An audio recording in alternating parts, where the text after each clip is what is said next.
Honourable Peter Dunn. Mr Speaker, may I at the outset congratulate you and your fellow presiding officers on your election to your respective roles for this Parliament. You are a rather unique breed. I think you're the only positions in the Parliament that is elected by the entire Parliament and enjoys the support of the entire Parliament, and as a consequence, there are certain expectations that members have of you which I am sure will not be disappointed over the next 3 years. Mr Speaker, can I also extend a welcome to all of the new members who have joined us for this 51st Parliament. I know that many of you will be still in that state of excitement about what lies ahead, the more immediate panic of preparing for your maiden speech, and I can understand why, given the two fine examples we've already heard today, and also that broader sense of purpose and commitment to the people on whose behalf you were elected. I wish you all well. I look forward to hearing your contributions and to working with you during the term of this Parliament. Mr Speaker, earlier today we witnessed the formal state opening conducted by His Excellency, the Right Honourable Lieutenant General Sir Jerry Mateparae, our Governor-General.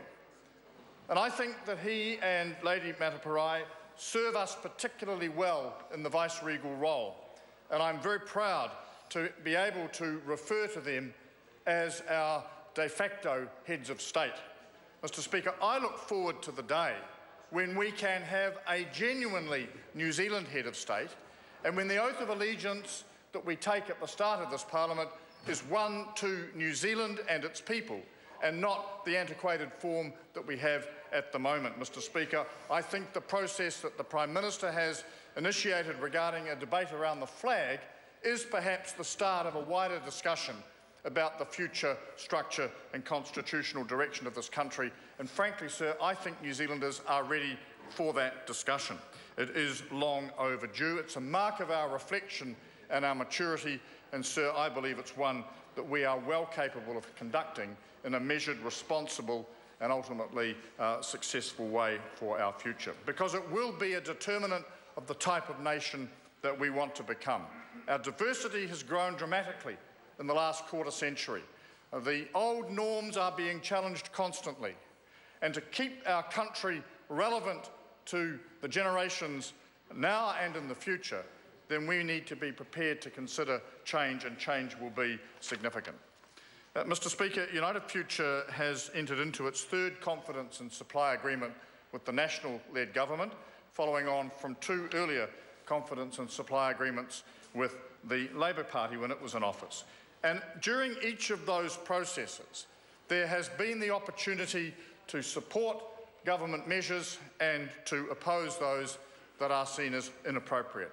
And that will be the pattern during the 3 years ahead. While I would expect to vote for a significant part of the government's legislative program, there will be matters that will draw some criticism from time to time and a contrary vote.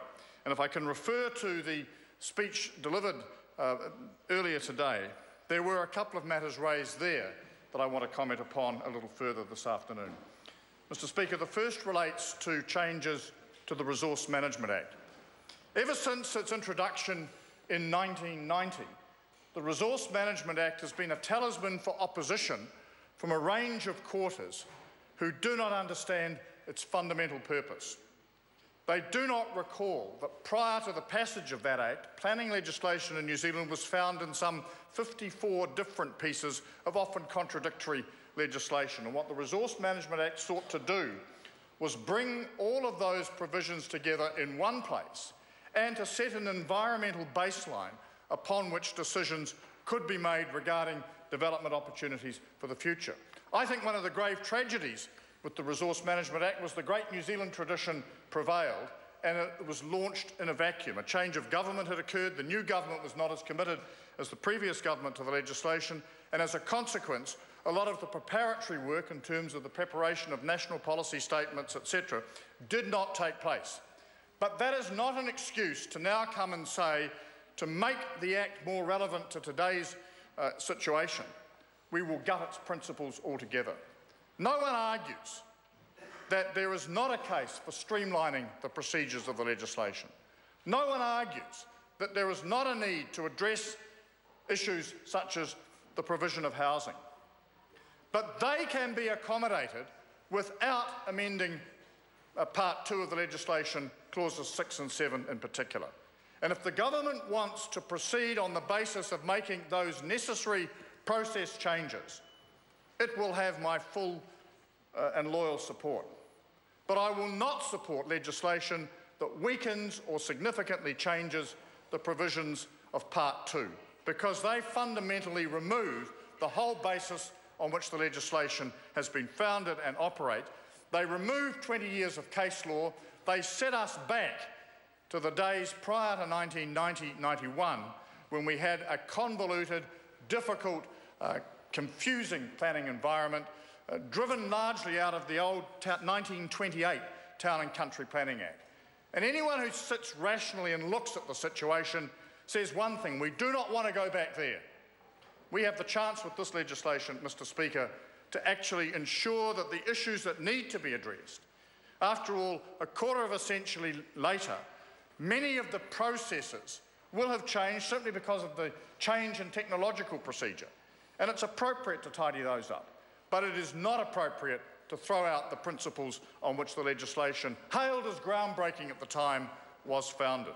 And, Mr. Speaker, I hope that the Prime Minister's announcement a couple of weeks ago, which indicated a little bit of movement perhaps, is carried through, and I'm looking forward to discussions with the Minister for the Environment on those matters, because I think there is a reasonable compromise available which will allow the government to maintain its objectives, but which also keeps in place the principles under the Resource Management, under which the Resource Management Act operate.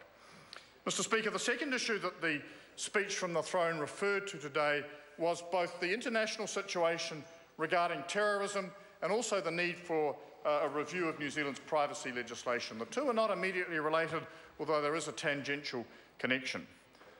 I am not, and like everyone else in this House, in any way impressed, tolerant of, or supportive of the activities of Islamic State. I cannot believe the barbarism, the cruelty, the crudity of a lot of their actions. And I think that the world does need to take positive steps to ensure that the spread of that virus, if you like, is contained. But we need to be careful as we do so that we do not compromise unreasonably the privacy of our own citizens, and that we do not use the opportunity as one to strengthen other intelligence sharing relationships that we might have amongst international partners. This is a very specific and very serious situation, but it occurs against a backdrop around the world where the whole issue of the protection of personal privacy communication is becoming far more pronounced. And when you see details emerging about the type of information that telecommunications companies have, for instance, that large entities like major companies have and are sharing, often without protection, day by day, the issue becomes more pressing. Mr. Speaker, this Parliament was elected to work our way steadily through those issues with a measure of good judgment and balance. And I think, on reflection, the speech we heard this morning delivers that in large measure.